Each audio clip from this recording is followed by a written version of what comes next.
Dobra firma brokerska to firma, która jest w stanie kompleksowo obsłużyć danych podmiot, bo poza ubezpieczeniem majątku, często będącego własnością, taboru ruchomego, jakim są choćby samochody będące w posiadaniu, bardzo ważne są zagadnienia ochrony prowadzonej działalności, stąd ubezpieczenie odpowiedzialności cywilnej, stąd ubezpieczenie managementu osób kierujących firmami, ubezpieczenie kontraktów, które są, krótko mówiąc, podejmowane przez firmę, bo jeśli jest to przemysł wytwórczy czy firmy handlowe, jest to wreszcie ubezpieczenie ludzi zatrudnionych.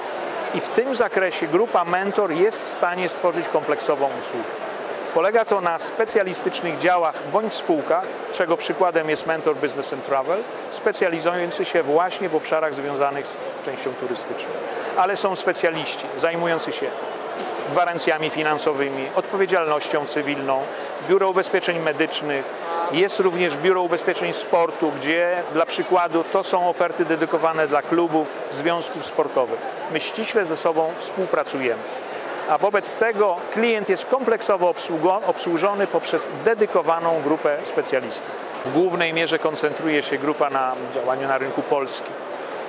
Oddział na Ukrainie właśnie służy temu, aby stworzyć pewnego rodzaju serwis dla klientów z rynku polskiego posiadających oddziały na rynku polskim. Po drugie, pamiętajmy, że również przepisy bardzo wyraźnie stanowią, kiedy i w jakim zakresie może obowiązywać polisa wystawiona na rynku polskim. To jest ochrona własnego rynku. Siedzibą centrali firmy jest Toruń. Firma posiada sieć oddziałów w Polsce, w tym rzecz jasna również w Warszawie, a najzwyklej w świecie mówimy o stronie www.mentor.pl.